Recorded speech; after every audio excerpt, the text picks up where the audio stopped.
Cuando hablamos de Argentina, solemos dibujar en nuestras cabezas este mapa.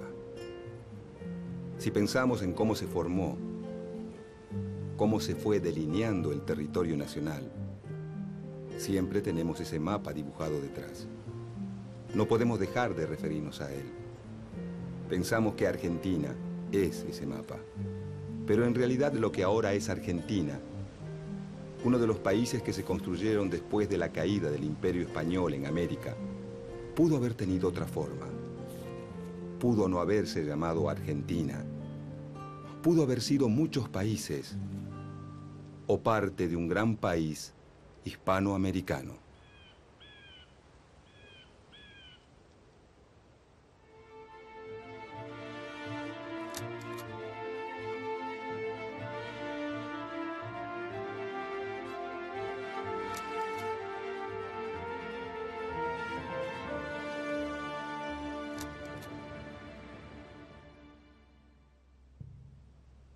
Lo que ahora se llama Argentina era el territorio ubicado más al sur de la América del Sur, que después de la conquista fue organizado por los reyes españoles en el Virreinato del Perú.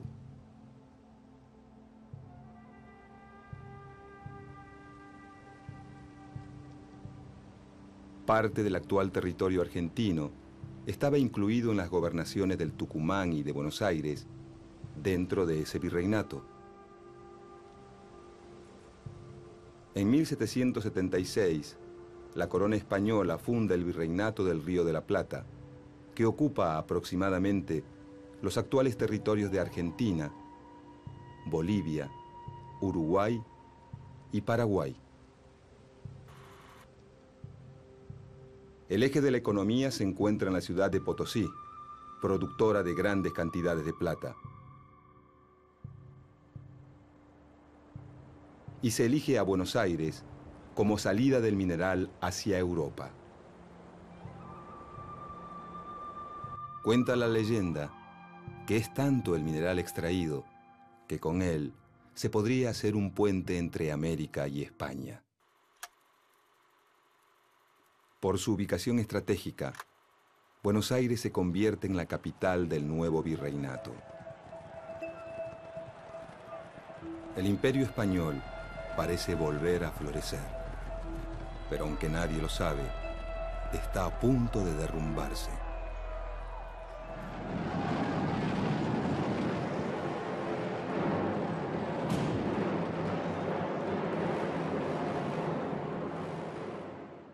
En 1808, el rey de España, Fernando VII, es capturado por el emperador francés Napoleón, que impone en el trono a su hermano José Bonaparte.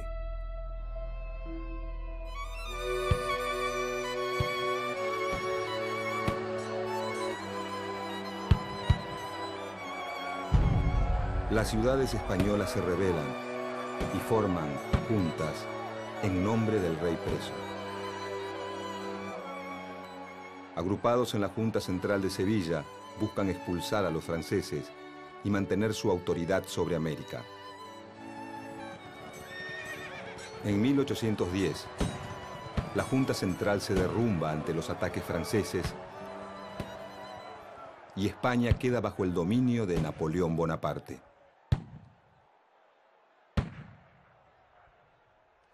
Al llegar las noticias a América, algunas ciudades deciden formar juntas. Caracas, Buenos Aires, Bogotá, Santiago de Chile y una región mexicana llamada el Bajío expulsan a las autoridades coloniales. Mientras que México, Lima y Montevideo se mantienen fieles a un consejo de regencia español. En el Río de la Plata, la revolución se expresa en Buenos Aires el 25 de mayo de 1810.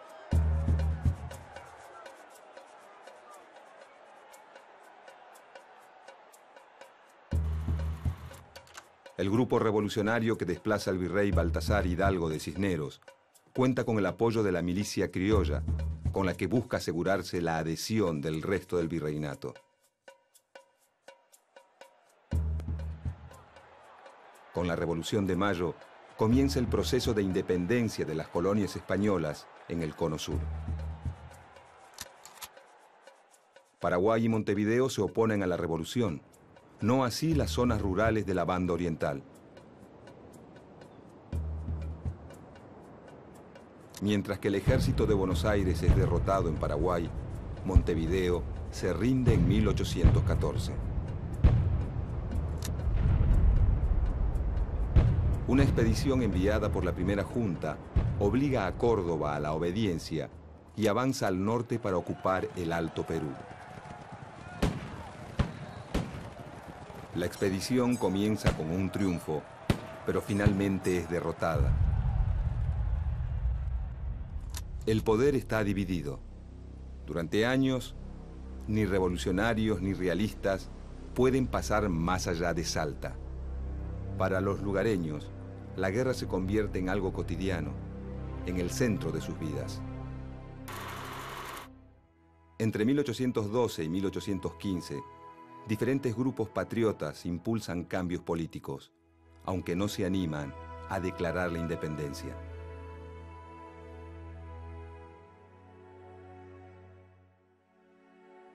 En 1815, el gobierno revolucionario apoya el plan del general José de San Martín: atacar a los realistas en Chile y avanzar sobre el Perú.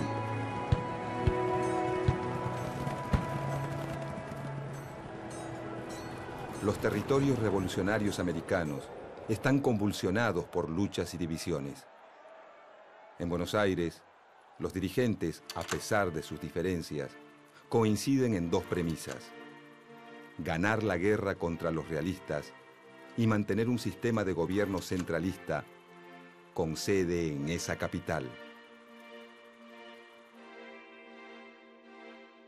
El líder revolucionario de la Banda Oriental, Gervasio Artigas, en contra del centralismo porteño, propone un sistema confederal en el que todas las provincias tengan igualdad de condiciones.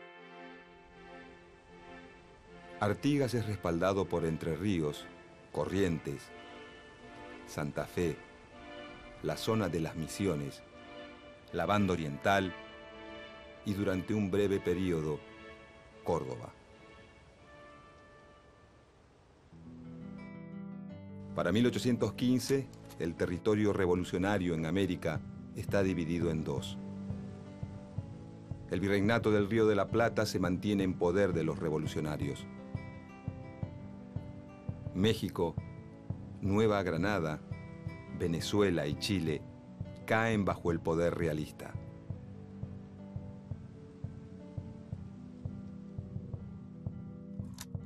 En 1816, el sistema revolucionario rioplatense supera una etapa crítica. Se reafirman los vínculos entre el interior y Buenos Aires, pero mantienen el enfrentamiento con el litoral.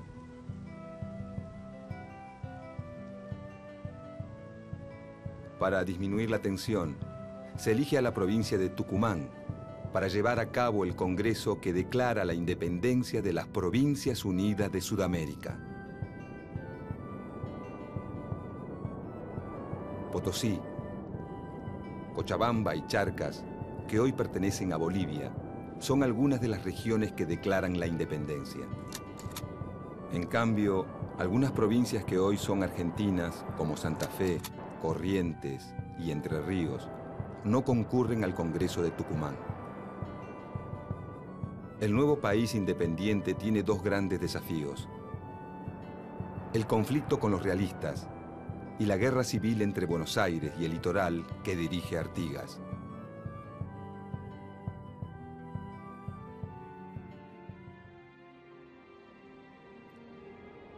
El nuevo director supremo, Juan Martín de Pueyrredón, reafirma el gobierno centralista y apoya al general José de San Martín, que inicia su campaña a través de los Andes. San Martín liberará a Chile y Perú, y así contribuirá a la caída del poderío español en América del Sur.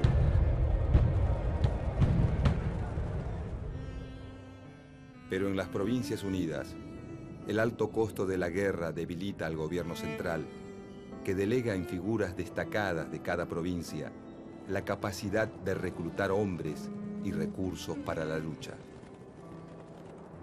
El sistema revolucionario vuelve a entrar en crisis y se disuelve en 1820.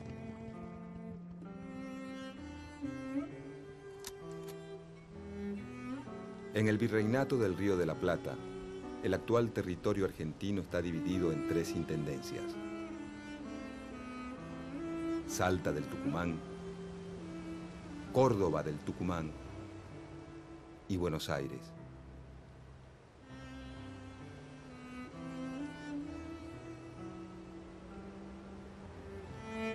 Los gobiernos revolucionarios subdividen esas intendencias coloniales. Cuyo es separada de Córdoba, Tucumán de Salta, y el litoral artiguista se desvincula de Buenos Aires. Cuando en 1820 se derrumba el poder central, la única organización política que se mantiene son las ciudades y las zonas rurales que las rodean, es decir, las provincias. Se intenta crear jurisdicciones más grandes luego del derrumbe del poder central, la llamada República de Entre Ríos y la República de Tucumán, pero pronto fracasan. Quedan entonces 13 provincias y más tarde se agregará Jujuy. Cada una de ellas posee autoridades propias. Muchas sancionan una constitución provincial y en algunas surgen líderes locales que se convierten en caudillos. Salta, Tucumán, Entre Ríos, Santa Fe y la Banda Oriental han sufrido la devastación de la guerra.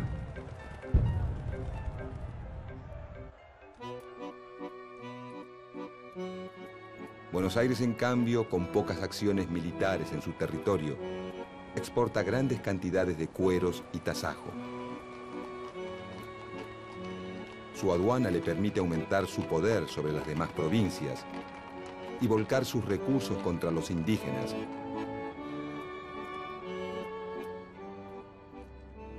Y en pocos años duplica el territorio hacia el sur.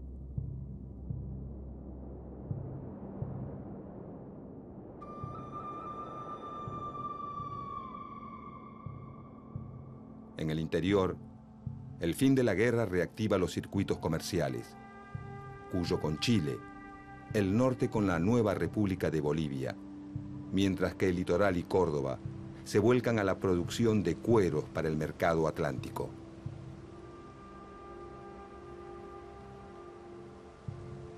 Las nuevas tendencias comerciales, lejos de contribuir a la unidad, fortalecen las divisiones. A mediados de la década de 1820, las provincias se reúnen en un Congreso Constituyente para volver a crear una unión y sancionar una constitución. El intento fracasa al enfrentarse a 2 grandes problemas. Por un lado, la guerra con Brasil, desencadenada cuando la Banda Oriental, apoyada por las Provincias Unidas, se levanta contra la dominación brasileña. Mientras que los rioplatenses obtienen importantes victorias militares, los brasileños bloquean el puerto de Buenos Aires, principal fuente de ingresos de las Provincias Unidas. Con la mediación de Inglaterra, se resuelve el conflicto y nace un nuevo país independiente, la República Oriental del Uruguay, que se separa de las Provincias Unidas.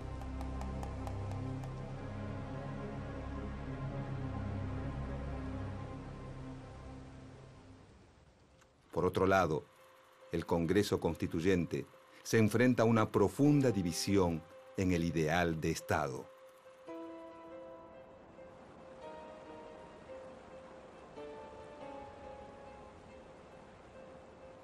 Dos corrientes surgen de este enfrentamiento.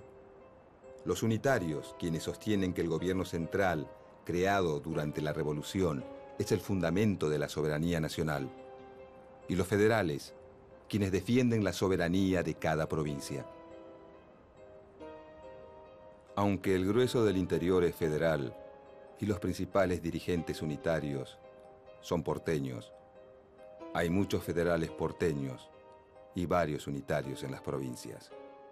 En la Constitución formulada por el Congreso de 1826, que nunca entra en vigencia, se denomina por primera vez al nuevo país como República Argentina. Con la disolución del Congreso Constituyente y el regreso del ejército de la guerra contra Brasil, que toma partido por los unitarios, se desata una guerra civil. En el litoral, el intento unitario de hacerse del poder fracasa al poco tiempo. Buenos Aires, Santa Fe, Entre Ríos y Corrientes se afianzan como provincias federales. El resto de las provincias se aglutina en la unitaria Liga del Interior, conducida desde Córdoba por el general José María Paz. La contienda se resuelve a favor de los federales, y a comienzos de la década de 1830, las 14 provincias suscriben el Pacto Federal.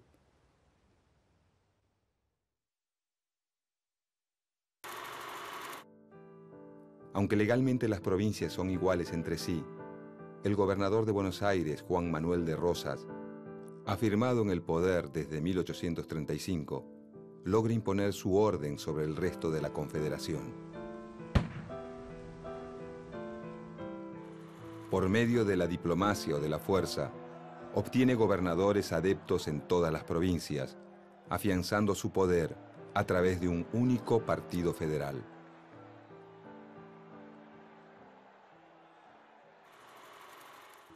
Esta política le genera grandes enemigos.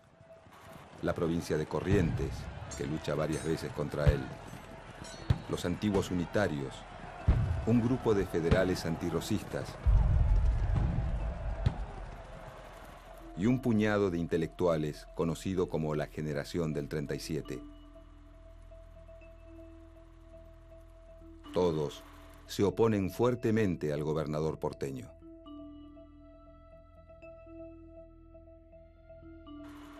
Rosas interviene en las luchas internas de la República Oriental del Uruguay. Apoya a los blancos que se enfrentan a los colorados.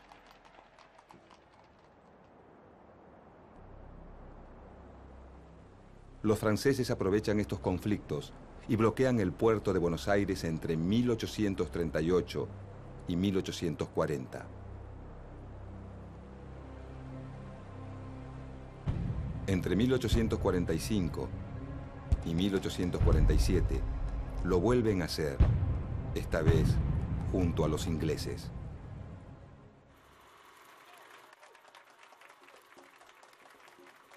Rosas supera los conflictos y logra el reconocimiento internacional de una zona política autónoma en América del Sur. Es su momento de apogeo, pero uno de sus aliados más importantes, el gobernador de Entre Ríos, Justo José de Urquiza, se levanta en su contra, ya que Rosas impide la libre navegación de los ríos, lo que perjudica a las provincias del litoral, que no pueden competir con las exportaciones porteñas.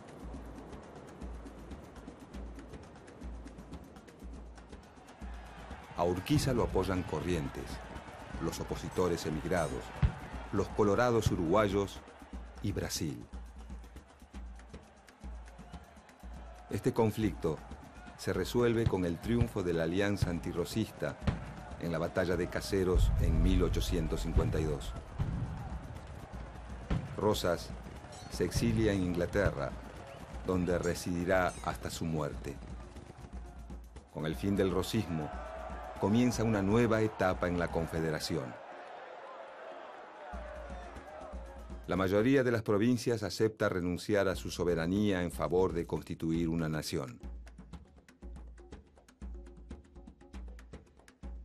En Buenos Aires llegan al poder los antiguos antirrosistas, ahora nucleados en el Partido Liberal, que se opone al modelo de país de Justo José de Urquiza, al que ven como a un nuevo Rosas. El conflicto termina con la separación de Buenos Aires de la Confederación Argentina.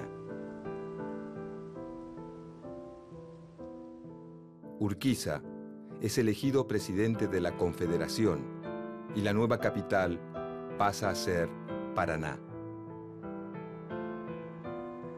Un año después, en 1853, se sanciona en Santa Fe la Constitución Nacional.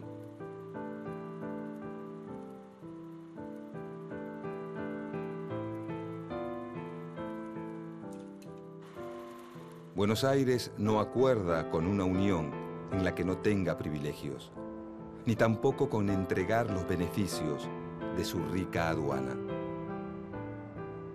Durante los 8 años en que permanece separada de la Confederación, Buenos Aires prospera gracias al aumento en sus exportaciones de lana y cuero.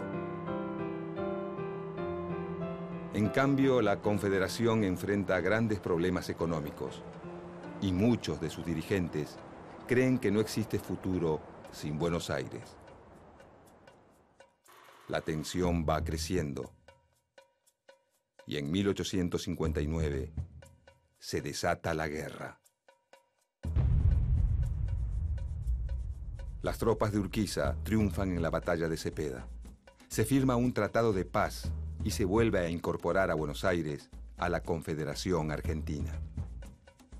Pero los enfrentamientos continúan y en 1861 se libra la batalla de Pavón, en la que los porteños salen vencedores.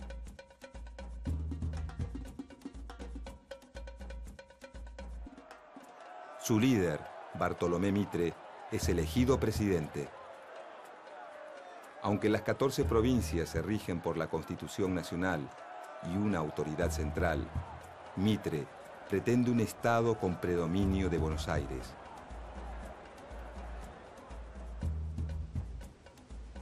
En 1865, el gobierno de Mitre firma el Tratado de Triple Alianza con Brasil y la República Oriental del Uruguay contra Paraguay. Juntos desatan una guerra larga, que en Argentina es impopular y resistida. Concluye con la destrucción socioeconómica del Paraguay, que pierde a la mayor parte de su población masculina. Brasil y Argentina se apoderan de una parte del antiguo territorio paraguayo. Durante el conflicto se forma un ejército que, por primera vez, depende fuertemente de las autoridades nacionales y no de las distintas provincias.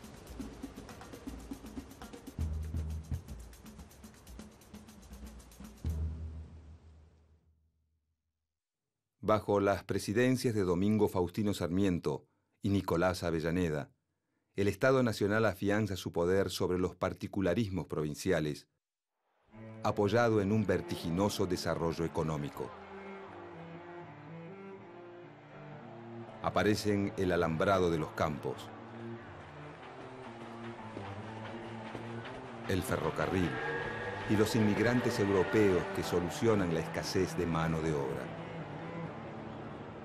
En 1880, 2 candidatos se enfrentan en la elección presidencial.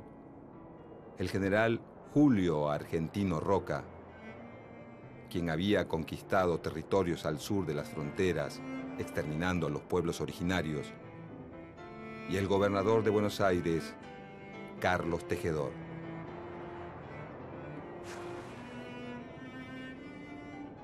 Julio Argentino Roca triunfa.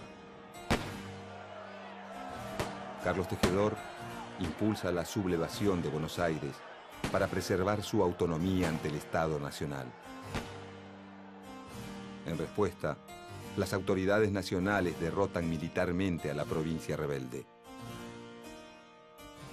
En 1880, la ciudad de Buenos Aires pasa a ser la capital federal de la República Argentina y en 1882 se funda una nueva capital para la provincia de Buenos Aires que será llamada La Plata. Entregar la capital a la nación le otorga más poder al presidente y debilita a la provincia más poderosa. En 1884, el ejército se apodera sangrientamente de los territorios aborígenes del Chaco.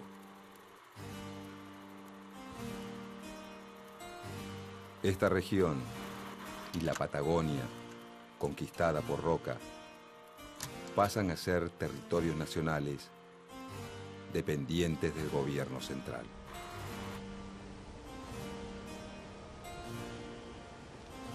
En la década de 1880, con el mapa argentino casi idéntico al que conocemos hoy,